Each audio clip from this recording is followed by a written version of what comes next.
Vamos a avanzar en nuestros temas en esta segunda noche. Estamos desarrollando el tema de las doctrinas de la salvación, soteriología. Dicen que se llaman en los libros de teología, porque en el griego la palabra salvador es soter, la palabra salvación es soteria, de ahí viene el nombre de la materia soteriología. Pero yo titulé el apunte y esta serie de estudios, salvos y seguros para siempre, porque creo que eso resume todo, resume la obra de Dios y la seguridad que Él nos brinda. Vamos a avanzar en esta noche, pero vamos a hacerlo repasando un poquito lo que veíamos anoche. Anoche comenzábamos el punto 1. Les dije que el apunte no tiene números en las hojas. El apunte lo vamos a seguir por número de tema. 25 temas, si Dios quiere, vamos a tratar en esta semana. Primer tema. Reflexionábamos para entender y entendernos. ¿Salvos de qué? Cuando hablamos de ser salvos, nos debemos preguntar y tener bien en claro, ¿salvos de qué? ¿De qué tiene que ser salvo el ser humano? Bueno, entonces veíamos anoche que el ser humano es un ser creado. Fue creado por Dios, creó Dios a Adán, creó Dios a Eva y los dotó con la capacidad de procrear, de tener hijos, y fundó allí el matrimonio. Los creó, a imagen de Dios los creó y eso nos dignificó, porque no somos animales evolucionados de ninguna manera, nos dignifica eso y también colocó en nosotros un sentido de admiración al Creador. Dios le dio una advertencia a Adán y Eva, no comas de ese fruto en el jardín, y ellos desobedecieron. Desde entonces el hombre es un ser creado, pero es un ser caído también. Cayó en desobediencia, cayó en pecado. Eso afectó su ser.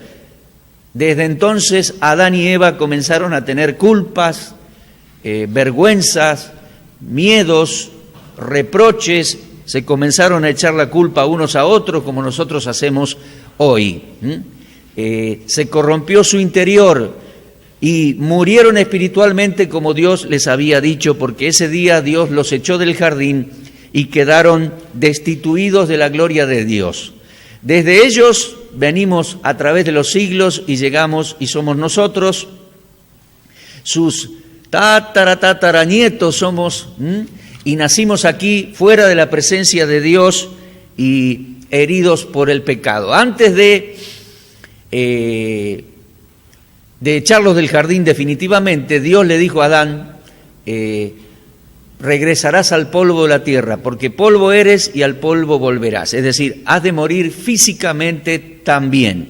Entonces esa es la condición del ser humano hoy. Está muerto en sus propios delitos y pecados. Eso es una muerte espiritual. Está destituido de la gloria de Dios. Y todo ser humano tiene un plazo de vida terrenal y va rumbo a la muerte física. El ser humano entonces es un ser creado, es un ser caído, pero es un ser convicto, es decir, está bajo pecado, es responsable de eso, está bajo el juicio de Dios y bajo la ley de Dios, somos culpables ante Dios y está el mundo entero bajo el maligno. Esa es la condición de los seres humanos y el ser humano va rumbo a la muerte física. Si no tiene un Salvador, si no encuentra al Salvador en este plazo de tiempo antes que muera físicamente, todo ser humano va rumbo a el juicio y rumbo a la condenación. Dice Hebreos 9:27, está establecido que los hombres mueran una sola vez. No como algunos que van diciendo que el hombre reencarna en otros cuerpos o la transmigración del alma. No. Somos un ser humano, una identidad, cuerpo, alma y espíritu. Tenemos toda una serie de códigos en nuestro organismo que nos identifican como único. único. Raúl es único, Susana es única, Claudio es único por siempre. Tenemos toda una serie de códigos. El código genético, por ejemplo, es algo extremadamente preciso y extraordinario, y creo que tenemos muchos más códigos ligados e impregnados al alma y al espíritu, de manera que cada ser humano es único. Está establecido que ese ser humano muera una sola vez, vaya al juicio final, y ya les digo, si no ha tenido un Salvador, irá al infierno de condenación. Bueno, esa es la condición del ser humano. De eso necesita ser salvo. Todo ser humano, todo. Del pecado y de todas sus consecuencias que trajo y trae. ¿Se da cuenta? Bueno, esa era nuestra condición como todos los seres humanos. Al ver esa condición, y Dios lo vio y Dios lo supo antes de la fundación del mundo, Dios proveyó un Salvador. Ese es el tema 2. Entonces Dios envió al Salvador, el Señor Jesucristo. Es interesante cómo las Escrituras, hablamos de los libros de la Biblia, son coherentes y son concuerdan unos con otros en culpar a todos los seres humanos como pecadores, excepto uno, el Salvador. Tienen una coherencia todos los libros de la Biblia, marcando la pecaminosidad de los seres humanos, pero que vendría uno, el Mesías de Israel, que sería el Salvador del mundo. Y ciertamente hay uno solo. En Hechos 4:12, aquel gran predicador que se llamaba Pedro, en las calles de Jerusalén, fue claro al decir: no hay otro nombre debajo del cielo dado a los hombres en que podamos ser salvos. Pero gracias a Dios que está el Salvador. Ahora, para ser Salvador tenía que estar fuera de nuestra problemática. ¿Entiende? Entonces Él vino y es Dios en ser humano, y ser humano sin naturaleza pecaminosa y sin pecado. De manera que Él puede llegar a ser el que nos saque de esa condición pecaminosa y de todas las consecuencias que el pecado trae. La paga del pecado es muerte, iríamos a la muerte y al juicio final, pero Él muere en nuestro lugar para ser nuestro Salvador, para pagar la condena que teníamos delante de Dios, pena judicial, para pagar por nuestras culpas, para lavar nuestros pecados. Él llega a ser nuestro Salvador y el Salvador de todo aquel que cree. Salvador, dijimos que la palabra griega soter designa no solo un salvador del pecado, sino un dignatario que reinará. También vimos en Mateo capítulo 1 que el ángel le dice a José, le encarga personalmente a José que le tenían que poner por nombre al bebé Jesús.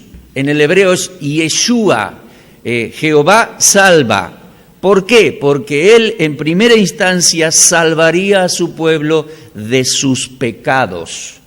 Entonces es Salvador y es Señor, la palabra griega Kyrios, que implica que Él es el gran Jehová hecho hombre y el gran Adonai de Israel hecho hombre. Entonces el Salvador vino, regresará, y es Dios en ser humano, sin naturaleza pecaminosa, tentado en todo según nuestra semejanza, pero sin cometer nunca pecado.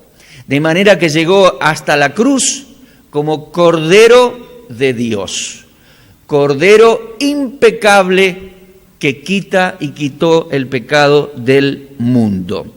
Ese es el Señor. Entonces, esta es nuestra problemática y ese es el Salvador. Ahora bien, nos hicimos un planteo entrando en el tema 3. Nos hicimos un planteo, siendo que el Salvador murió por mí en una cruz, y estaba mirando allí los, ¿cómo les llaman eso? Banners, qué lindos que son, y en aquel habla especialmente de la cruz.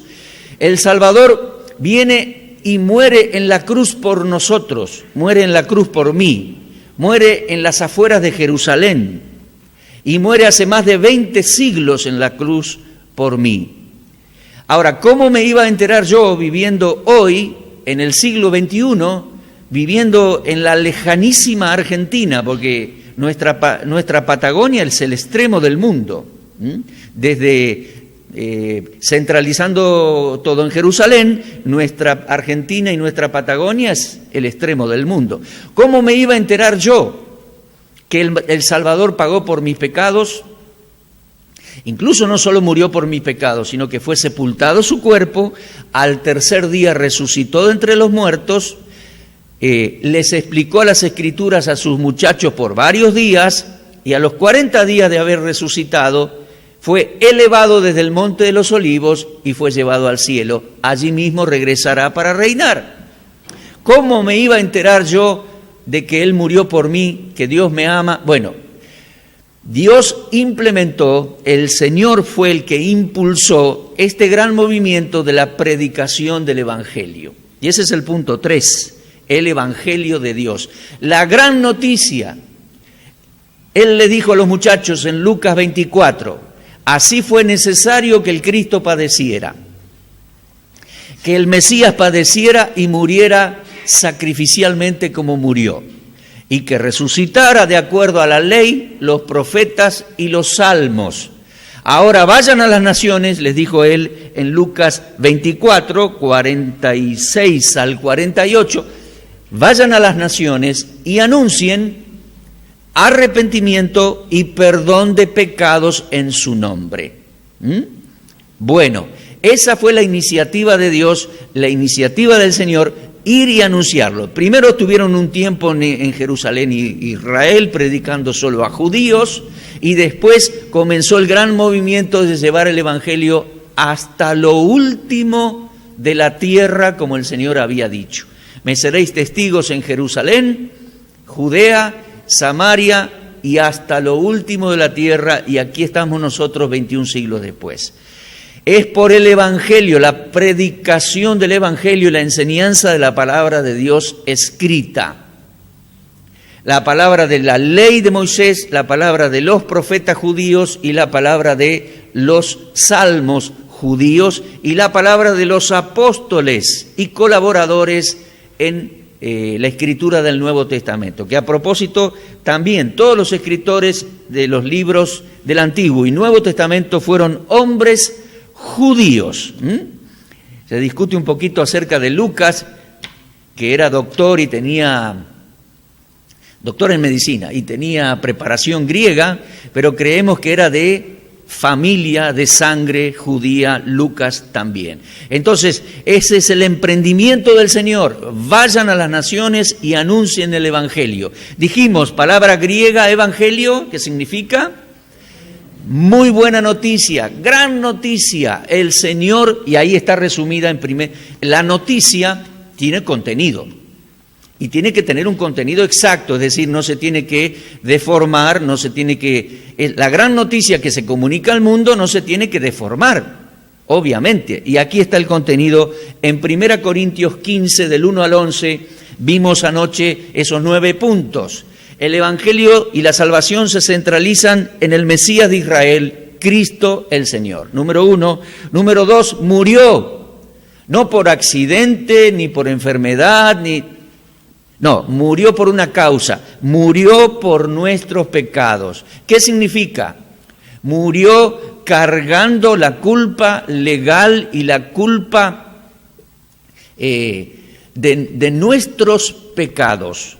Asumió Él nuestro pecado y pagó nuestra condena. Murió por nuestros pecados en la cruz. Número 3, conforme a las Escrituras. Los apóstoles no inventaron nada. En las Escrituras hebreas se anunciaba clarito. Está allí en Isaías 53, Salmo 22 y otros lugares. El Mesías moriría por nuestros pecados.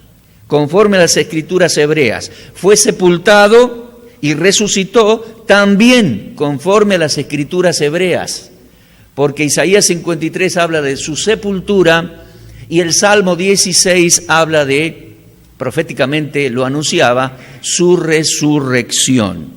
Número 7, el Señor resucitado se manifestó no a todo el pueblo, no a toda Jerusalén y la gente, no.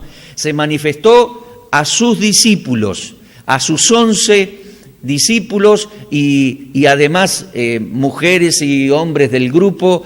De Pablo dice aquí en 1 Corintios 15 que en un momento se manifestó a más de 500 hermanos a la vez. Creo que ese fue el momento de su ascenso desde el Monte de los Olivos. Allí él salió de Jerusalén con un grupo, vino hasta Betania, que es cerquita, y subió de nuevo ahí al Monte de los Olivos, y de ahí fue elevado para ir al cielo. Y creo que de eso fueron los 500 testigos que lo vieron, los 500 a la vez.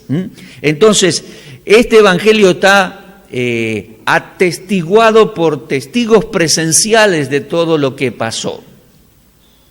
No es una religión, no es una leyenda que la contó el abuelito, se la contó al papá la contó al nieto, y después de un tiempo estas leyendas orales, verbales, alguien las escribió. No, el que dice eso miente. Los apóstoles se esfuerzan en testificar que ellos fueron testigos de lo que vieron y escribieron en los evangelios, testigos de la persona y obra del Señor Jesucristo. Número 8, el evangelio dice que somos salvos al creer.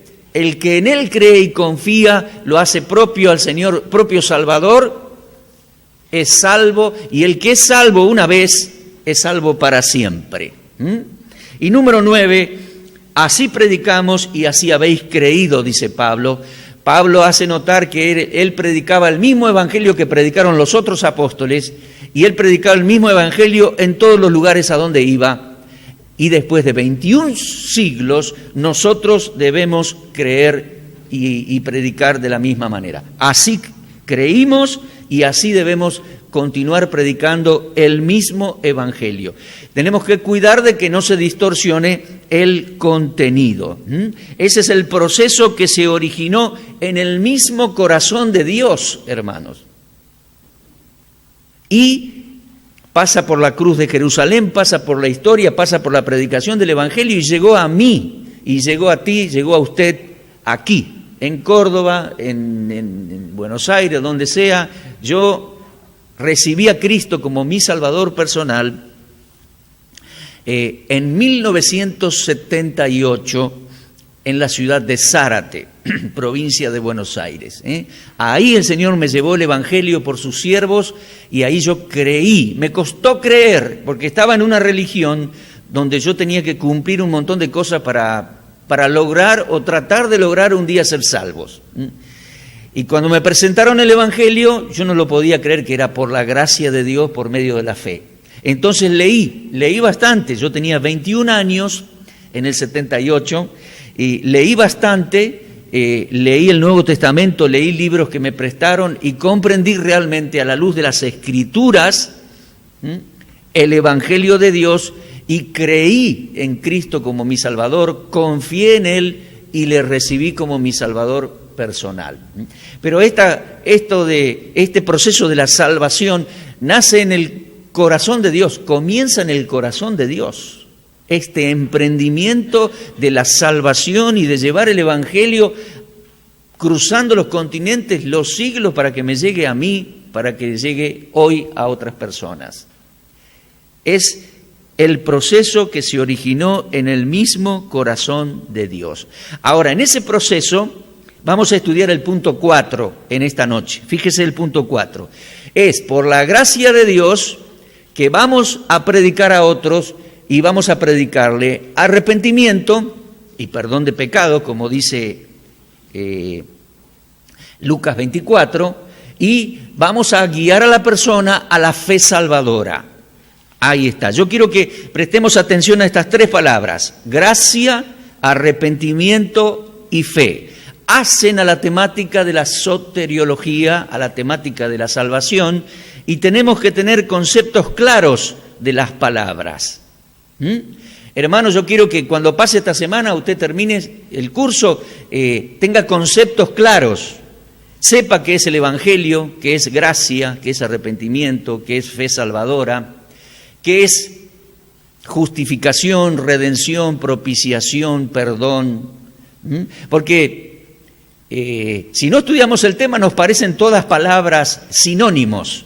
No son sinónimos, son complementarias y es una amplia gama de conceptos muy importantes que debemos aprender. En primer lugar, la gracia. Vamos a leer algunos textos ahí en cuanto a la gracia y vamos a tratar de definirla. Por favor, vamos a leer Efesios 2, versículos 5 y 8. Les cuento que hace un par de semanas estuve en Bolivia y compartí con unos hermanos, así de lunes a domingo fue, todo Efesios, y filmamos y pronto vamos a tener esos videos en YouTube. ¿Qué carta la epístola de Pablo a los Efesios? Y dice en versículo 5 y en versículo 8 que somos salvos por la gracia de Dios. Mire, Efesios 2, 5. Aún estando nosotros muertos en pecados, Dios nos dio vida juntamente con Cristo, y dice Pablo, por gracia sois salvos, por la gracia de Dios sin duda. Y leemos en versículo 8, porque por gracia sois salvos por medio de la fe. La gracia de Dios. ¡Qué tremendo! Dios tuvo, hermanos, en Efesios aparecen palabras como, y las vamos a considerar en la semana, amor de Dios, la buena voluntad de Dios, el puro afecto de su voluntad, misericordia de Dios, compasión de Dios. Todo eso estaba en el corazón de Dios allá, cuando Él estaba diseñando este plan de salvación para venir a buscarnos y salvarnos, y ofrecernos por medio del Evangelio salvación en Cristo. ¿Qué le parece? Pero todo eso comenzó en su corazón de amor y de gracia, su actitud de beneficiar al pecador allá, lejos en el pequeñito planeta Tierra. Tremendo, la gracia de Dios. Leíamos recién Lucas 24, o se los mencionaba. En Lucas 24 el Señor envía a sus apóstoles a predicar a las naciones arrepentimiento y perdón de pecados. Vamos a ver las dos palabras esta noche. Y por último la palabra fe. La palabra fe. Vamos a leer en Hechos 13, 43. Lo leíamos ayer en cuanto al Evangelio. Pablo predicó el Evangelio en unos 5 minutos en la sinagoga de Antioquía de Pisidia. Y allí terminó hablando que todo aquel que en él cree tiene perdón de pecados. Y dice allí Hechos 13, dice versículo 38, sabed pues, hermanos, varones judíos, que por medio de él se os anuncia perdón de pecados, y que de todo aquello que por la ley de Moisés no pudiste ser justificados, en él es justificado todo aquel que cree. Creer, hermanos, es tener fe, es creer. Fe es el sustantivo, creer es el verbo. Cuando decimos por medio de la fe, es por medio del creer y creerle a Dios. Y en versículo 43, Hechos 13, 43, despedida la congregación, muchos de los judíos y de los prosélitos piadosos siguieron a Pablo y a Bernabé, quienes hablándoles les persuadían, ¿a qué? A que perseverasen en la gracia de Dios. Hermanos, somos salvos por gracia y debemos perseverar en ese concepto, que es todo por la gracia de Dios. Les digo, lo vamos a repetir, a los seres humanos les cuesta el concepto de que la salvación sea por gracia. Nosotros queremos hacer algo. Aún ahora que ya hemos recibido al Señor, nosotros queremos hacer algo, perseverar en la gracia, o sea, perseverar en esta doctrina. Es Dios que nos da la salvación, la seguridad y como dice Pedro, esperad por completo en la gracia que se os traerá cuando Cristo regrese. ¿Qué puedo hacer para ayudar? Nada. Confía en el Señor y espera por completo en su gracia. Bueno, gracia, arrepentimiento y fe. Entonces, todo un movimiento, todo un emprendimiento de Dios. Por gracia Él se mueve en favor de los pecadores. Por gracia Él envía al Salvador. El Salvador hizo su obra en la cruz, resucitó, envió a los suyos a predicar arrepentimiento y guiar a la gente a la fe salvadora. Ahora, ahí vamos entrando a la primera palabra, entonces, gracia de Dios. Leíamos anoche, porque este tema ya lo comenzamos anoche, Juan 1, 14 al 17. ¿Se acuerdan Juan 1, 14? Aquel verbo, la palabra de Dios, que era Dios y estaba con Dios en el principio y fue creador de todas las cosas, aquel verbo fue hecho carne y habitó entre nosotros, dice Juan.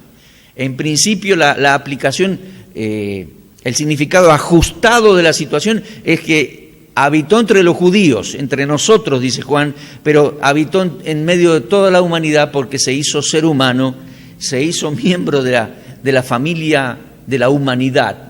Habitó entre nosotros, vimos su gloria, gloria como del unigénito del Padre, y vino lleno ¿de qué? De gracia y de verdad. Qué alegría me da saber que el Señor no se quedó enojado en el cielo contra mí. Y que cuando vino, no vino a regañarle a la gente con mal humor y decirle, ves ya, otra vez vos metiste la pata, y vos no aprendés más. Toda esa forma tenemos nosotros, los seres humanos pecadores. Pero Él no, Él vino lleno de gracia y de verdad. Y pudo siendo el Dios impecable, el Dios santísimo, pudo hablar amablemente con hombres y mujeres pecadores. Pudo hablar con una señora pecadora, pudo hablar con un hombre pecador, con un tránsfuga, decimos nosotros, cobrador de impuestos, y pudo hablar amablemente y ofrecerle salvación. A la señora samaritana le dijo, si supieras quién te pide beber, tú le pedirías a él y él te daría agua viva y no tendrías más sed jamás. Obviamente le hablaba en un sentido espiritual. Vino lleno de gracia para con esa señora y con todos los pecadores. Eso es algo extraordinario. Tito 2 vamos a leer en esta noche. Tito capítulo 2.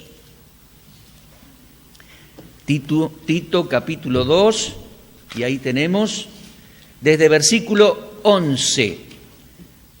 Tito, la epístola al pastor Tito, y dice allí, porque la gracia de Dios se manifestó, como dice, para salvación a todos los hombres. Mire usted, eso es algo maravilloso. Enseñándonos, dice, porque la gracia de Dios no solo nos salva, sino que toda esa actitud de Dios y ese emprendimiento de Dios nos enseña un montón de lecciones más. Pero tomamos ese versículo 11 para nuestra temática de la salvación. La gracia de Dios, no hay duda, proviene de Dios, dice, se manifestó para salvación, y esto es específico, porque tenemos gracia de Dios, hermano, para todo. Es decir, en la creación de Dios, como dijo el Señor, todavía Dios hace brillar su sol sobre buenos y malos. O sea, este mundo todavía está bajo el favor de Dios. Leíamos anoche que está bajo condenación, bajo pecado, sí, pero todavía la vida en el planeta es bastante linda. Tenemos lindos días soleados, tenemos vida en familia, tenemos buenas cosas todavía. Pero se viene el juicio, se viene el final. Ahora, Dios nos da la gracia para la vida, nos da la gracia del clima, los alimentos, la familia, los hijos, el trabajo, la salud. Hay distintas gracias que Dios nos da, pero aquí es específico. Dice, la gracia de Dios se manifestó para salvación a todos los seres humanos. O sea que Dios diseñó este plan de salvación allá en los cielos, desde antes de la creación del mundo, y lo puso en marcha para salvación de todos los seres humanos. No hay vuelta que darle, el texto es muy, muy claro. Les explico esto porque algunas teologías cristianas, las teologías reformadas y algunos teólogos, dicen que Dios tiene gracia para con todos los seres humanos, pero en cuestión de salvación hay una gracia especial para el que Él eligió. Bueno, la teología reformada va diciendo que Dios elige soberanamente a los que Él quiere para salvación. A uno sí, el otro no. Uno sí, el otro no. Y bueno, es soberano, no le podemos preguntar por qué hace eso, porque es soberano. Yo creo que eso no es bíblico. Cuando se habla de salvación, nunca se dice de esa soberanía de Dios. Aclaro, hermano, Dios es siempre soberano, porque es siempre el Señor. Aún es soberano si el pecador se enoja como Caín y se va enojado, o también sigue siendo soberano el Señor si uno se arrodilla y se convierte. O sea, la soberanía del Señor no cambia. Pero no es que soberanamente Dios elige a alguien para ser salvo. No, Dios ofrece en su gracia salvación a todos los seres humanos. Esta teología reformada habla de una gracia irresistible y especial, no para los demás, sino solo para el escogido, y hacen todo un desarrollo teológico que fue armado, me parece, por hombres con texto fuera de contexto. Aquí está muy claro, y yo no puedo salir diciendo otra cosa.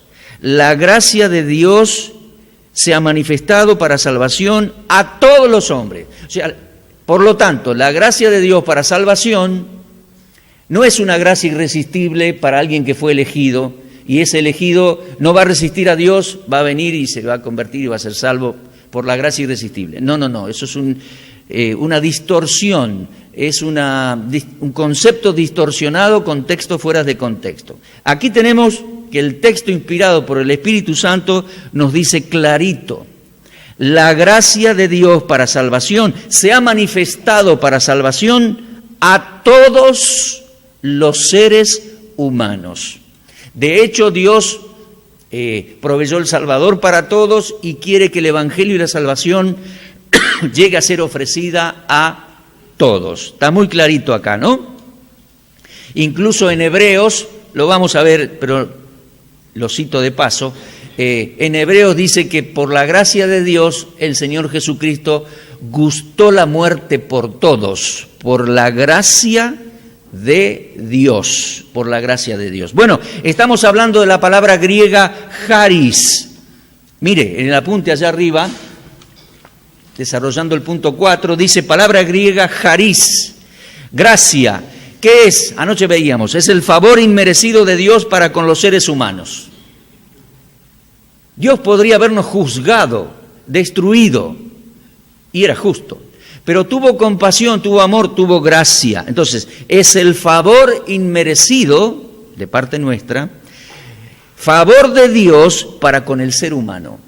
¿Qué más es? Es la disposición y actitud a beneficiar al ser humano reiteradas veces, en forma gratuita, en forma desinteresada, movido por su amor. Pablo dice a los Efesios, por su gran amor con que nos amó, Efesios 2.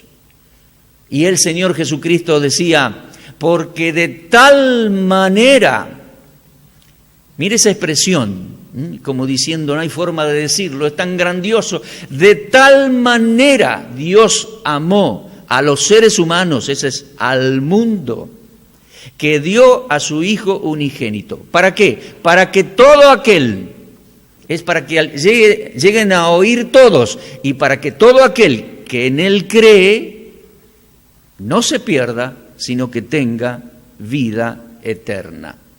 Qué expresión, ¿no? Juan 3:16, lo sabemos de memoria, pero cuánto que dice cuando nos ponemos a pensar en cada palabra que allí expresa. Bueno, ahora estamos en la gracia de Dios porque hemos creído al Señor. Somos alentados a apreciar la gracia de Dios, a recibir la gracia de Dios cada día, a permanecer en su gracia, conceptualmente hablando. Es decir, yo creí en Cristo, la gracia de Dios me da la salvación, yo persevero en esa gracia, es decir, en ese concepto. No es que ahora voy a agregar otra cosa, no, está clarito. Él me lo prometió, Él me asegura, Él me preserva, no me voy a perder. Y como dice Pedro, esperad por completo en la gracia que se os traerá cuando nos venga a buscar. Suelo decir, y es un juego de conceptos, suelo decir, yo no voy al cielo. No puedo ir yo solo, yo no puedo ir. Vine a Córdoba en un micro, a duras penas, pero yo no puedo ir al cielo. A mí me va a venir a buscar el Señor y me va a venir a llevar. Es un juego de conceptos, ¿no? Yo no voy al cielo. A mí me va a venir a buscar y me va a llevar el Señor. Y a usted también, hermano, obvio, y a vos también, claro. Porque alguno puede tener la idea que mi alma va volando al cielo. No. El Señor dijo, voy a preparar lugar en la casa del Padre, vengo y me los llevaré conmigo. Quiero que donde yo esté, ustedes estén conmigo. Esa es la gracia de Dios. Yo no puedo ni ayudar para que me lleve. No puedo ayudar en todo esto que es la salvación. Debo esperar confiadamente en su gracia y en su promesa.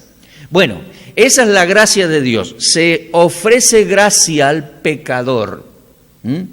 Pablo dice inclusive que él está predicando la gracia de Dios allí en Antioquía. Se ofrece gracia al pecador, por supuesto, en Cristo. ¿Estamos?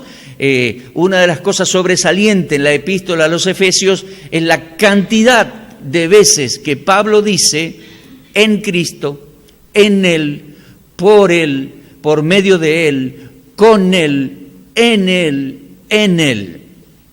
Disculpe, yo se lo dije como 6 veces, pero Pablo lo dice decenas de veces. El concepto no lo inventa él, viene desde el Génesis. Abraham, porque me creíste, en ti y en tu semilla, en tu simiente, serán benditas las familias de la tierra, las naciones de la tierra. Y a David le dice lo mismo, eso fue en el Génesis 22, y a David le dice lo mismo en el Salmo 72, el hijo de David, la semilla de David, el Mesías de Israel, en Él seremos bendecidos. En Él está la gracia de Dios, en Él está todo, en Él. Fuera de Él no hay nada, no hay otro nombre dado a los hombres debajo del cielo. Así que esta gracia es en Él y por medio de Él. Al predicar, bueno, surge la siguiente palabra. Al llevar el Evangelio, al llevar este proceso de Dios llevando la buena noticia al mundo, llamamos a las personas al arrepentimiento. Y eso, bueno, es otra palabra que tenemos que enfocar bien. Usted lo tiene allí en el apunte. Arrepentimiento. Es la palabra griega metanoia. Implica un cambio de mente o mentalidad. Algunas palabras de la Biblia escrita en griego, el Nuevo Testamento, también se usan o algunas parecidas se usan en la medicina. Vio que la medicina tiene palabras griegas. Digo medicina, psicología, psiquiatría. Es común en este mundo que habrá oído la palabra paranoia. La paranoia, la palabra para es algo paralelo. La paranoia es una mente paralela, no vive la realidad, vive lo que imagina y se aflige y vive otra película vive. Tiene mente, paranoia. Bueno, esta no es, esta es otra. Se me ocurrió decirles eso. Bueno, arrepentimiento es metanoia y metanoia significa mente posterior a la que tenía antes, o pensamiento posterior, o cambio de mente. Leo, en el apunte está más o menos sintetizado. La palabra arrepentimiento es la palabra griega metanoia, implica un cambio de mente o mentalidad. Estamos hablando de la predicación del Evangelio y cómo la persona, el ser humano, se arrepiente. ¿Qué hace al arrepentirse? Porque tenemos que enfocar bien la palabra, porque algunos habla de penitencia, y no faltaron las historias de los monjes y que se lastimaban y se acostaban arriba de clavos para hacer penitencia y purgar los pecados. No. Entonces, a la palabra hay que definirla bien. Arrepentimiento, ¿qué significa? Cambio de mente. Arrepentirse es llegar a tener una mentalidad o pensamiento posterior al que tenía antes. Pusimos ahí Lucas 24, el Señor envía a sus discípulos a predicar arrepentimiento y perdón de pecados. Sigo leyendo un poquito. Ahí tenemos una serie de textos donde se usa la palabra arrepentimiento. Mire, hermano, desde Juan el Bautista, pasando por los Evangelios y pasando por todo el Nuevo Testamento, hasta el libro del Apocalipsis, se usa la palabra arrepentimiento. Pero hay que ubicarnos bien en el contexto. Ese es el asunto. Porque Juan el Bautista llamó a los judíos a la orilla del río Jordán a arrepentirse de sus pecados, bautizarse en el agua del Jordán, para estar en condiciones de recibir al Mesías. El reino de Dios prometido a los judíos se había acercado. Entonces, arrepentíos, el reino de los cielos se había acercado. Como palabra es la misma, pero la situación es aplicable a esa situación. Bueno, la palabra pasa por todo el Nuevo Testamento, llega el momento del arrepentimiento para recibir salvación. El ser humano tiene que arrepentirse de su pecado, tiene que reconocer que es pecador. Cuando alguien le predica el Evangelio tiene que reconocerlo, dice, sí, la verdad que sí. Pero hay un arrepentimiento allí y vamos a ser más específicos. Ahora, la palabra sigue usándose y también se usa para los creyentes. Se usan en las epístolas y se usan en el Apocalipsis, en las cartitas, breves cartas que el Señor dirige a las iglesias de Asia Menor. A la mayoría de las cartas le dice arrepiéntete. O sea que la palabra también se aplica a cristianos que tienen que reflexionar y arrepentirse de ciertas cosas, ciertas áreas en la vida que no están correctas. Entonces, entre Juan el Bautista y todo el desarrollo y la aplicación de Apocalipsis, en el medio ahí nosotros tratemos de enfocar bien el sentido de la palabra, el contenido de la palabra y en el sentido de arrepentimiento para salvación. Bueno, leo un poquito más entonces. Usted tiene allí un listadito de lugares donde aparece la palabra. Ahí en Mateo 3 dice arrepentidos porque el reino se ha acercado. En Lucas 5 el Señor vino a llamar a los pecadores al arrepentimiento. En Lucas 21:32 el Señor reprochó a aquellos religiosos por no haberse arrepentido. En Lucas 13:5 el Señor dijo, si no os arrepentís, todos pereceréis igualmente. El ladrón de la cruz se arrepintió, sin duda. ¿Recuerdan la historia? Ese ladrón fue crucificado al lado del Señor y a un lado había otro. Uno no se arrepintió y uno sí se arrepintió de sus pecados. Y el Señor envió a sus apóstoles a predicar arrepentimiento y perdón de pecados. Ahora, hay una definición allí y dice, de arrepentimiento. Básicamente, a fin de ser salvo, el ser humano debe cambiar su forma de pensar respecto a Dios y respecto de sí mismo. Arrepentimiento, cambio de mente o mente posterior. ¿Cómo es esto? Antes, por lo menos esta es mi experiencia y lo que yo entiendo, y lo que entiendo bíblicamente, ¿no? Antes yo pensaba que yo era bueno o que no era tan malo al fin y al cabo, y que Dios estaba distante y era exigente o indiferente.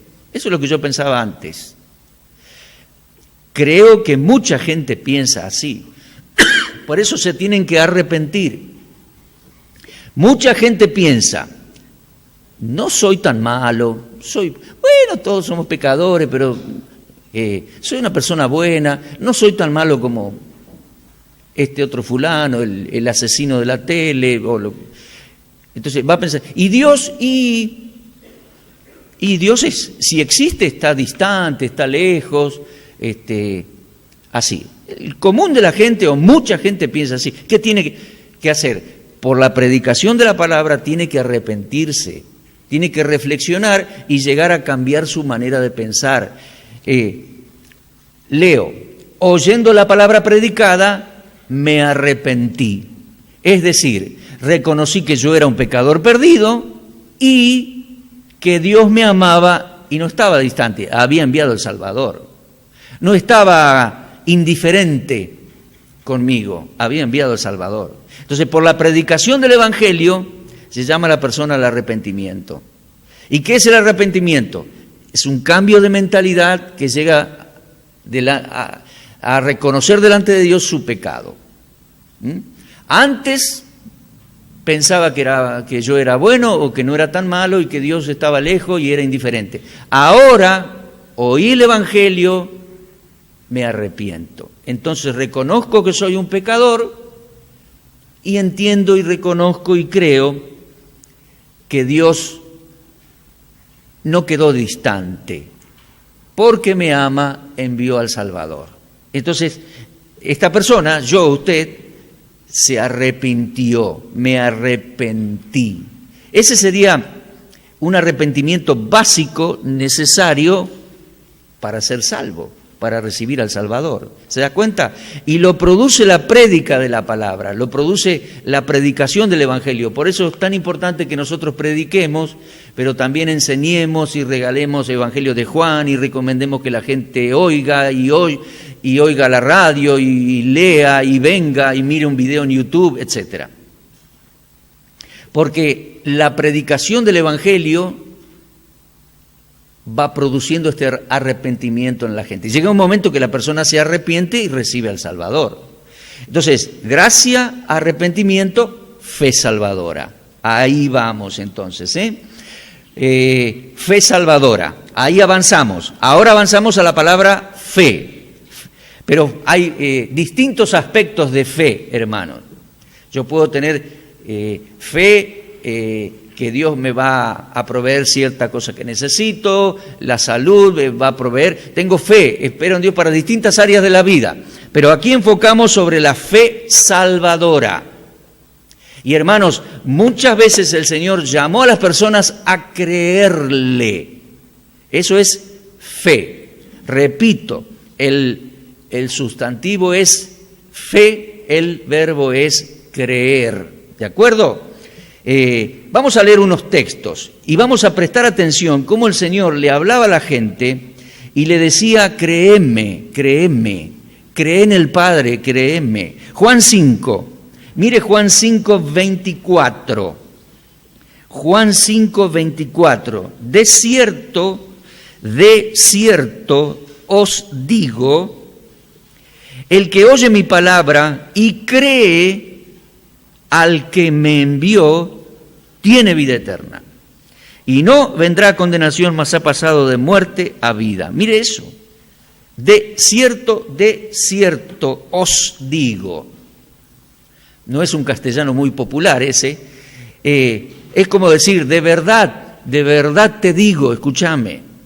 En el hebreo es amén, amén. Y después el griego también pasó. Amén es una de las palabras hebreas que ha pasado al mundo entero sin ser traducida. Amén significa así es, te lo aseguro, así es, así es. De cierto, mira, te digo. Es casi un juramento, es casi un ruego para que le crea. Así hablaba el Señor con la gente. De verdad te digo. Versículo 24. El que oye mi palabra, ¿vio? Es muy importante, hermano, de nuevo se lo digo, que el ser humano oiga la palabra, por radio, o que le podamos regalar un evangelio de Juan, o un Nuevo Testamento, o la Biblia entera. Indicarle el evangelio de Juan es el más indicado para leer por aquel que todavía no tiene al Señor. Porque ese libro, si usted lo quiere anotar allí, Juan 20, versículos 30 y 31, ese libro fue escrito para que creamos en el Señor y creyendo tengamos vida eterna en Él y por Él. Juan 20, si lo quiere anotar porque me parece que no está allí anotadito, Juan 20, versículos 30 y 31. Dice, podríamos haber escrito un montón de libros, dice Juan. Muchas señales Él hizo, pero las que se escribieron en este libro fueron, ¿para qué? Para que creáis en el Hijo de Dios y creyendo tengáis vida eterna. O sea que es el propósito del libro de Juan y es el ideal para regalar a alguien, para acercarle el Evangelio del Señor y guiarlo a la fe. O regalarle un Evangelio de Juan o en el Nuevo Testamento indicarle, mirá, lee acá Evangelio de Juan completito. En un momento vamos a leer y decir, la fe viene por el oír, hermano, oír la palabra de Dios. Bueno, vamos a definir la fe. Leímos Juan 5:24. Dije de leer algunos versículos más. Juan 5:24, mire Juan 7:37. En el último y gran día de la fiesta el Señor se puso en pie, alzó la voz y dijo, si alguno tiene sed, venga a mí y beba.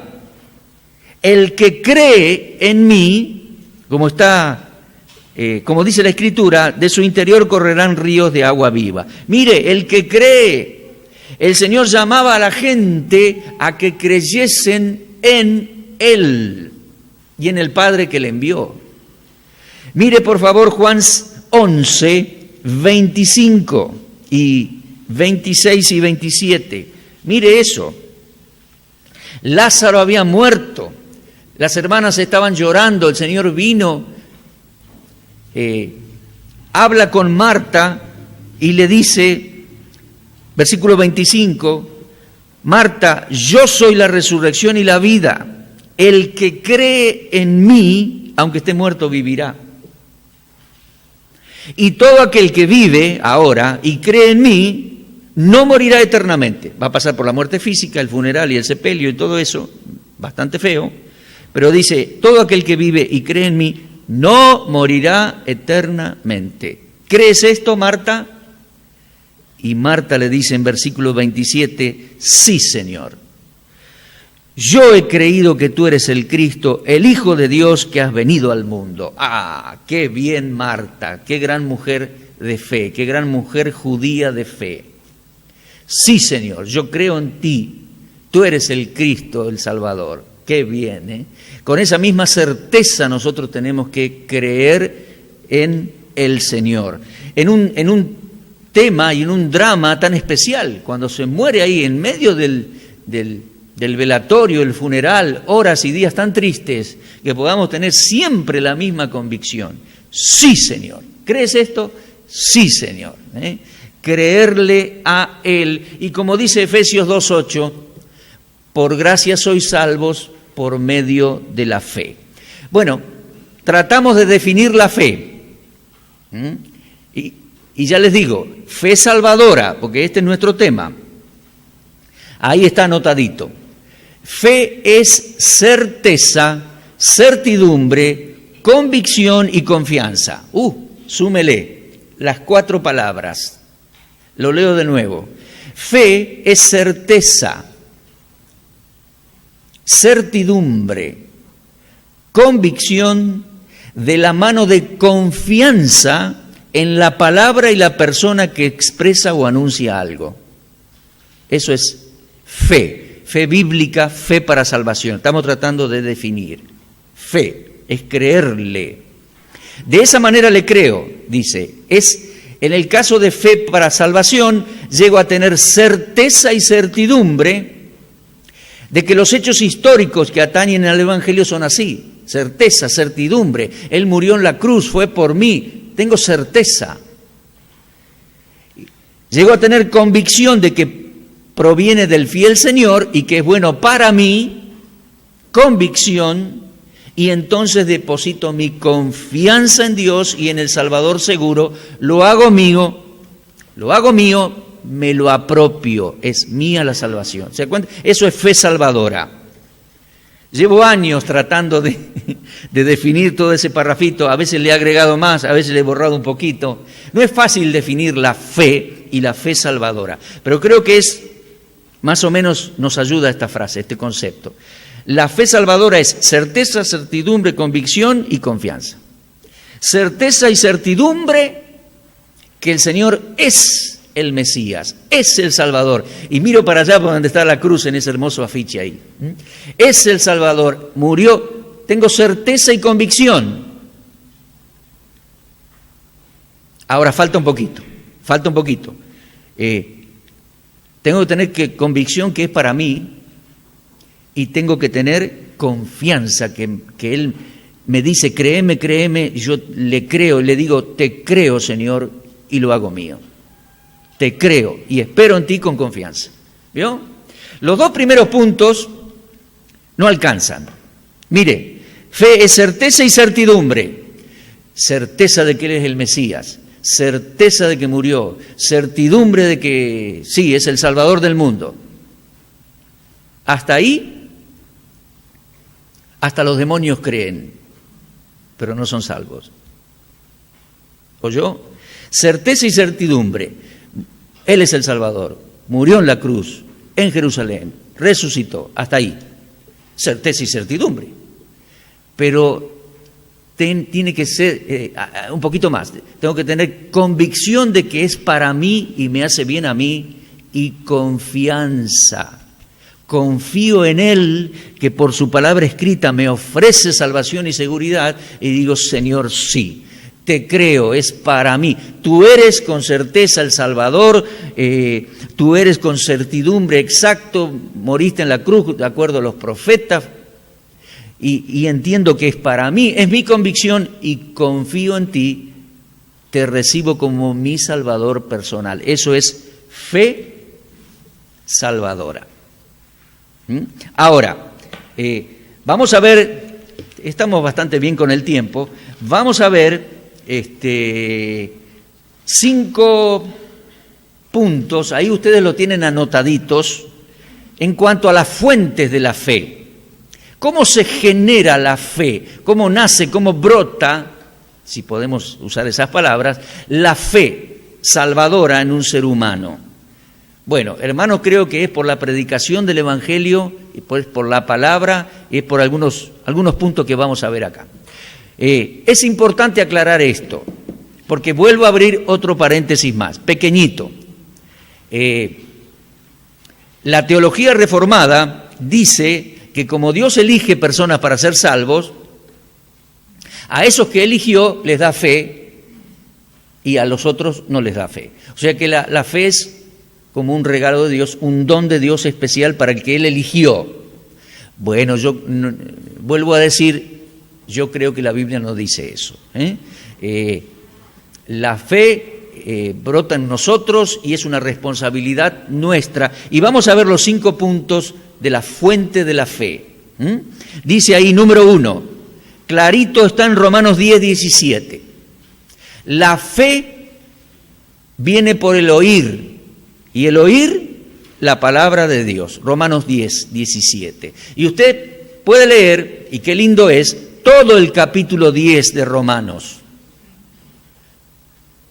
Porque habla a los judíos y habla de la fe de los judíos y que no está lejos el creer, está cerca de tu corazón, cerca de tu boca y de tu corazón. Dice, si confesares con tu boca que Jesús es el Señor, que le resucitó entre los muertos, serás salvo. Con la boca se confiesa para salvación, con el corazón se cree. El que invocar el nombre del Señor será salvo, dice Romanos 10. Y después dice, ¿cómo invocarán si no haber quien les predique? ¿Cómo predicarán si no hay quien les envíe? Todo el proceso de la predicación del Evangelio a la gente. Y en medio del capítulo, en el versículo 17, dice, la fe viene por el oír, y el oír la palabra de Dios. No podemos esperar que alguien distraído en este mundo, mirando televisión en esta noche, tomando algo en la casa o donde esté por la calle, va a creer espontáneamente en Jesús. No podemos creer eso. Es decir, ¿cuál es el proceso? El proceso es que le llegue la palabra. La fe es por el oír y oír la palabra. Esa persona se tiene que enterar del Evangelio, se tiene que enterar de Cristo. ¿Quién es Cristo? Se tiene que enterar de que murió por nuestros pecados en la cruz, se tiene que enterar que resucitó conforme a las Escrituras hebreas. Hay un proceso en que la persona se informa del contenido del Evangelio. Y esa predicación y esas pequeñas aclaraciones que nosotros le damos, hasta le podríamos llamar enseñanza, eso va abriendo los ojos de la persona, va generando fe. Es decir, en primer lugar, la fe viene por el oír y el oír la palabra de Dios. Y dice allí, en el contexto se refiere a la palabra predicada. De modo que la fe surge en el individuo al ir oyendo la predicación del Evangelio y su contenido. Segunda fuente de la fe. Di vuelta a la hoja, ahí voy. Punto número 2, fuente de la fe, el Señor Jesucristo. El Señor Jesucristo es el autor y consumador de la fe, dice Hebreos 12:2. ¿Qué texto es ese? Vamos a leerlo en Hebreos. Hebreos, la epístola a los Hebreos capítulo 12. Dice allí, por tanto, está hablando a creyentes, por tanto, nosotros también, teniendo alrededor nuestro tan grande nube de testigos, despojémonos de todo peso y del pecado que nos asedia y corramos con paciencia la carrera que tenemos por delante, puesto los ojos en Jesús, autor y consumador de la fe, el cual, por el gozo puesto delante de él, sufrió la cruz, menospreciando lo oprobio, y se sentó a la diestra del trono de Dios. Puestos los ojos en Jesús, autor y consumador de la fe. Es para nosotros el texto. Así debemos correr la carrera de la vida cristiana, puestos los ojos en Jesús. Él alimenta nuestra fe, Él generó nuestra fe, Él consumará la fe porque cumplirá todo lo que prometió. Él es el autor y consumador de la fe. Él es el que miraba a la gente de manera franca a los ojos y le decía, créeme, créeme. Amén, amén, te digo, escúchame, el que cree, el que oye mi palabra y cree al que me envió, tiene vida eterna, no vendrá a la condenación. En Juan dice, en Juan 6, yo te voy a resucitar en el día postrero. Créeme, créeme. Él es el autor y consumador de la fe. El Señor Jesucristo es el que originó esta dependencia de Él y nos llamó a creerle. Y Él cumplirá, consumará todo lo que ha prometido. Hermanos, vamos anunciando a Cristo y vamos anunciando a alguien creíble, confiable, seguro. Y la gente se va informando de que Él es creíble y Él es confiable. ¿Se da cuenta? Les voy a poner un ejemplo, un ejemplo antagónico. Estamos hasta acá de propaganda política, ¿verdad?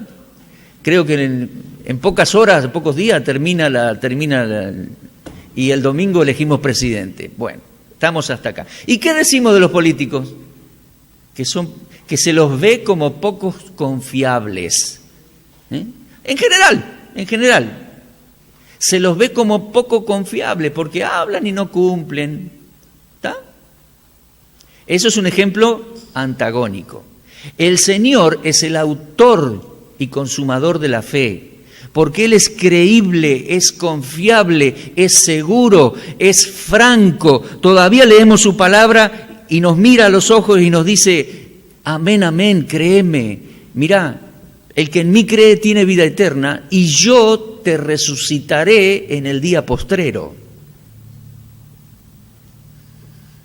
Hay que creerle, No creemos en un sistema, en una iglesia, en una filosofía, en una denominación. Le creemos a Él. Yo le creo, espero. Él me dijo, en Juan 6, varias veces lo dice, Juan 6, en la sinagoga de Capernaum fue, aquel sábado, varias veces dice, y yo te voy a resucitar en el día postrero. El que en mí cree tiene vida eterna. Yo te voy a resucitar en el último día. Créeme.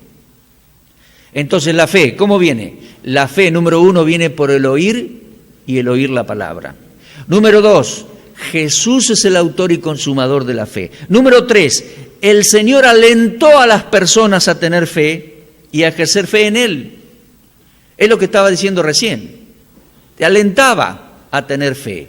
Dale, de cierto te digo, créeme. Número 4, el Señor reprochó a los que tenían poca fe o no tenían. Mateo 6:20 dice ahí, hoy a la tarde me fijaba y es un error, es Mateo 6:30.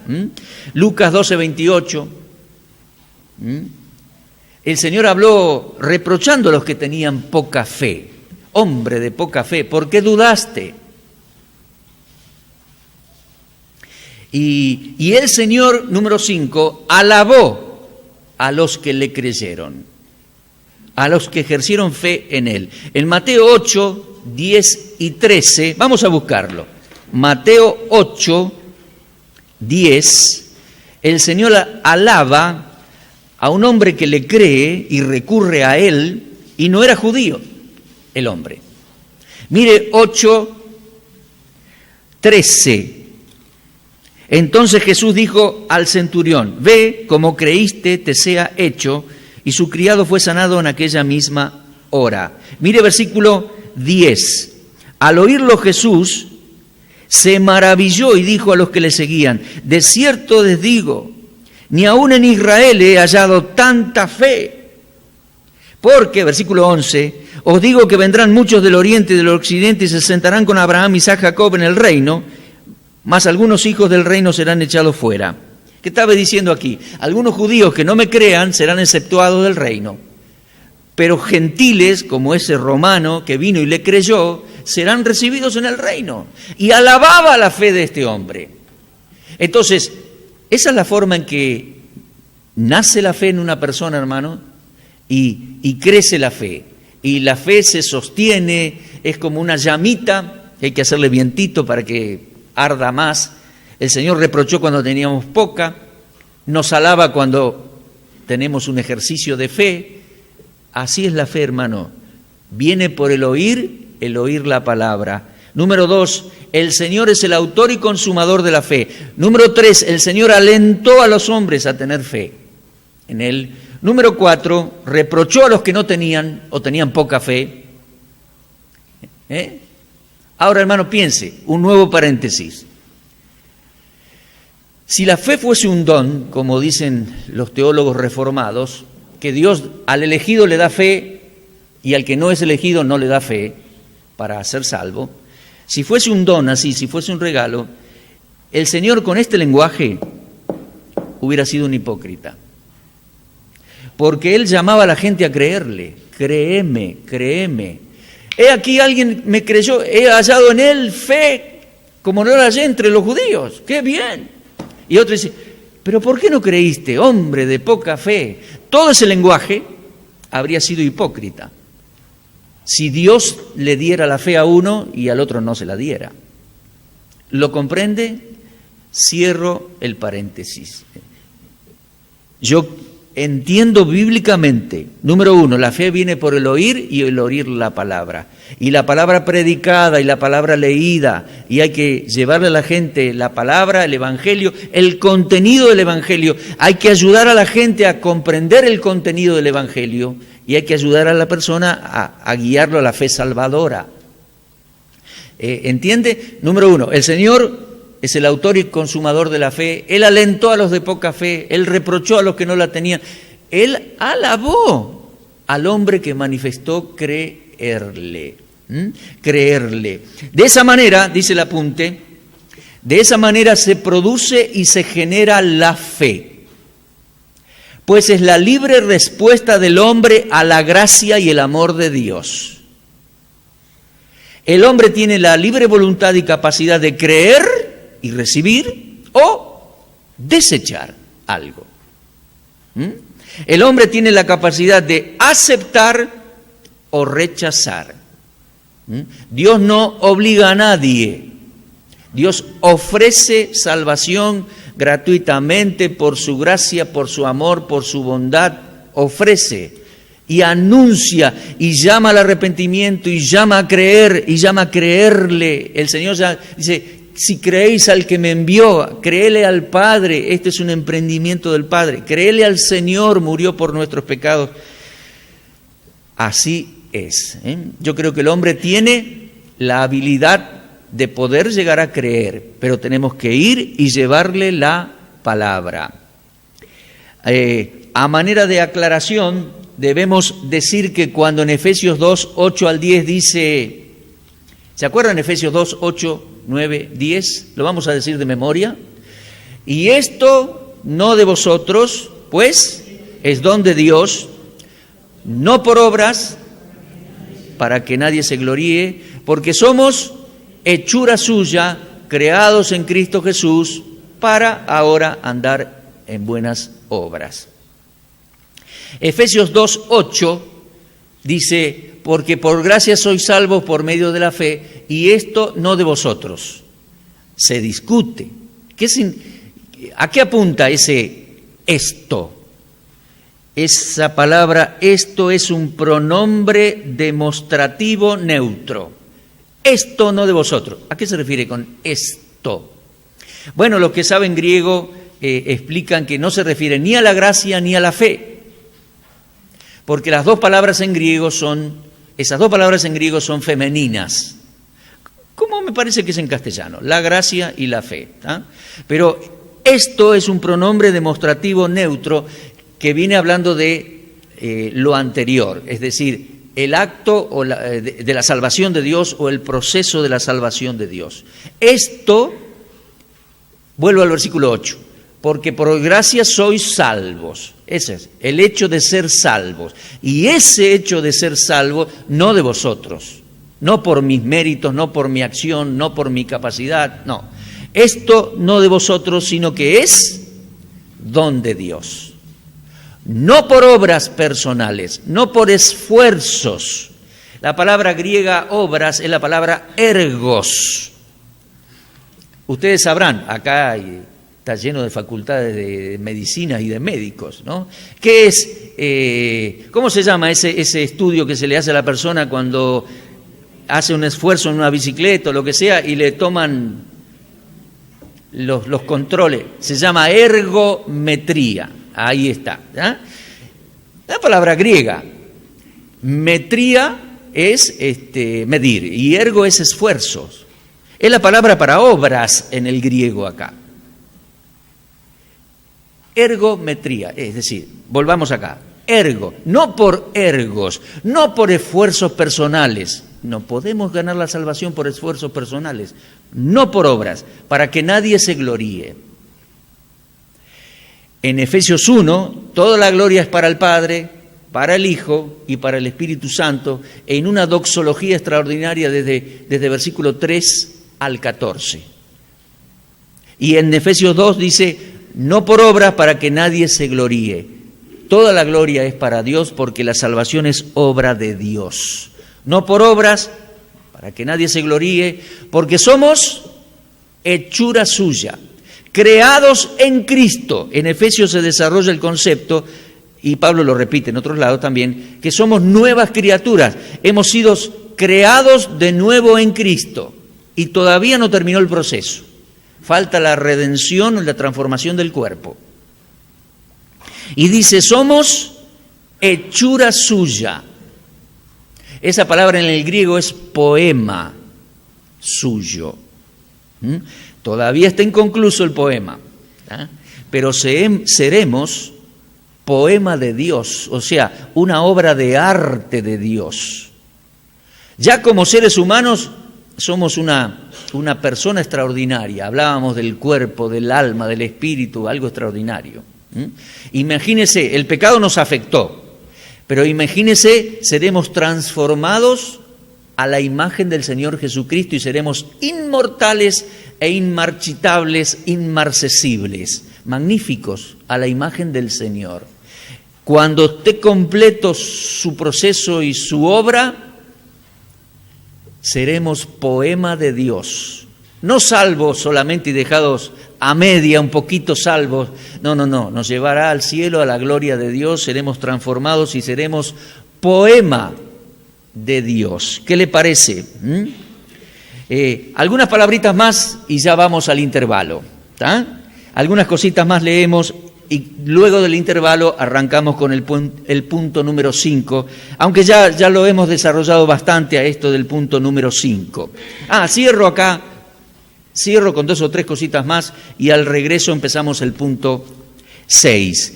En cuanto a alguna cosita más aquí, dice, aclaremos también que la correcta fe para salvación no es fácil, ni facilista, ni facilismo. Al respecto, católicos y evangélicos reformados le han agregado sus ideas a la fe bíblica, incluso llegando a distorsionar la fe bíblica salvadora.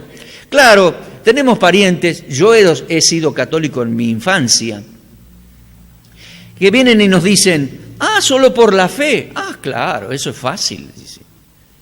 Como diciendo, así vos la hacés fácil, te la creíste, pero no es así de fácil. Hay que hacer. Y ahí te viene y te dice, pero el Señor dice, hay que orar, y hay que portarse bien, y ahí le empiezan a agregar, porque no pueden creer, y ahí está el punto, que sea por la gracia de Dios por medio de la fe. Y la Escritura dice que sí. Aún puede ser que evangélicos reformados, porque hay un montón de denominaciones, también crean que hay un sentido de salvación propia también porque somos de la familia de los salvos, y porque no somos tan malos como los que, sobre todo los que nacieron varias generaciones de evangélicos, dicen no somos tan malos como los de afuera, y así. No, pará. Gracia, arrepentimiento y fe salvadora. Y es por la gracia de Dios la salvación por medio de la fe. Repito, la correcta fe para salvación es poner mi certeza y confianza para el presente y para el destino final de mi vida en el Salvador.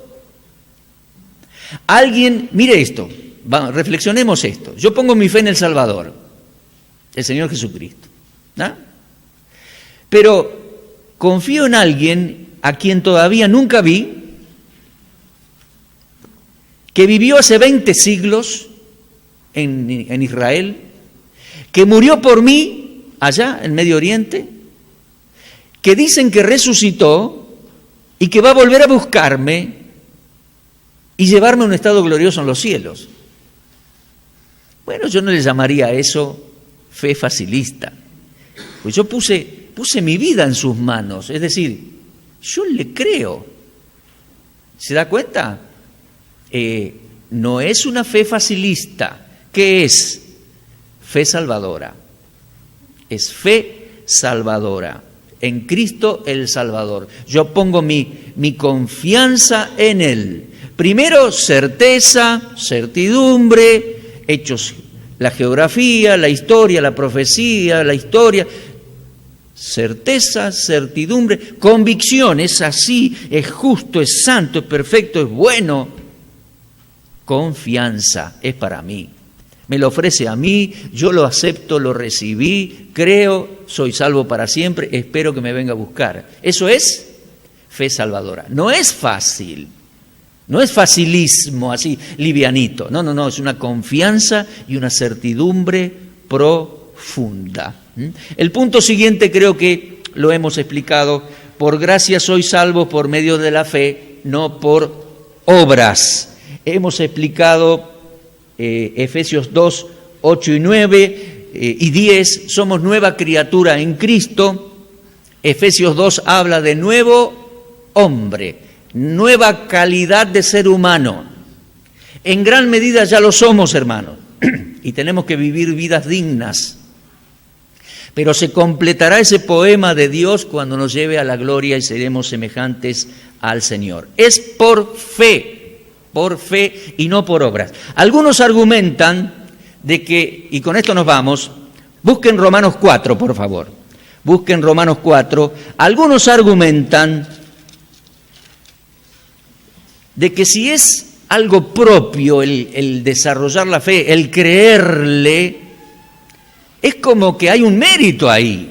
Es como que, bueno, es como una obra, es como un mérito creerle.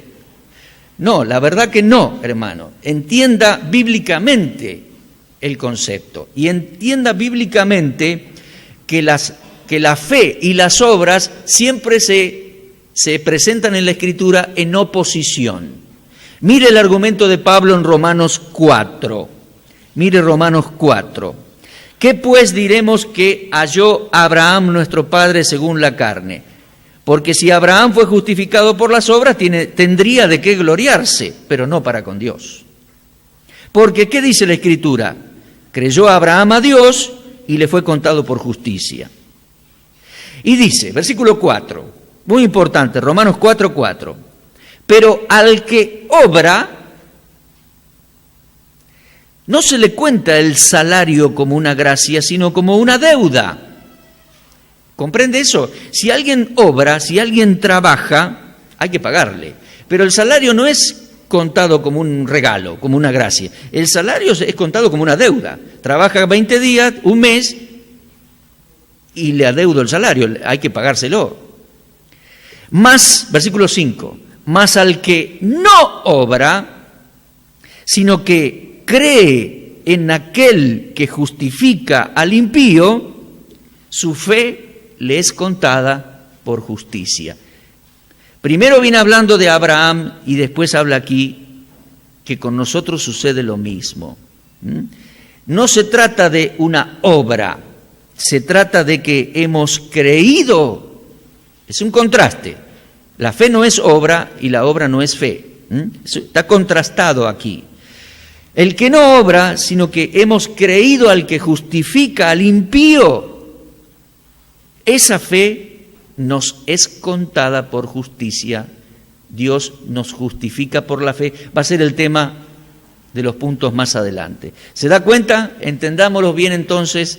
Somos salvos por la gracia de Dios por medio de la fe. Somos hechura suya, poema de Dios que Él culminará cuando nos transforme en gloria. Es por la gracia y el amor de Dios que Él originó esta salvación, la planeó, la desplegó a través de los tiempos y para que llegase a nosotros, ¿cómo llegó? Por todo el emprendimiento de la predicación del Evangelio. Entonces está la gracia, el arrepentimiento y la fe salvadora. Llegamos a creer en el Evangelio y en el Salvador y somos salvos para siempre. Amén. Espero que cada uno aquí haya dado ese profundo paso de fe y confianza en el Señor para ser salvo y que tenga hoy esta confianza y esta esperanza y esta espera. Esperad por completo en la gracia que se os traerá cuando Cristo el Señor regrese, cuando Él venga a buscarnos. Amén. Cerramos este tiempo en oración. Cuando regresemos del intervalo vamos a partir del punto número 6. Oremos. Muchas gracias, Dios, por tu palabra. Gracias por las doctrinas de salvación. Gracias por la palabra escrita, por el Evangelio y por la gloriosa persona del Señor nuestro Salvador. Ayúdanos a comprender y enfocar cada palabra, cada concepto. Gracias. Te alabamos en esta noche en el nombre de Cristo Jesús. Amén.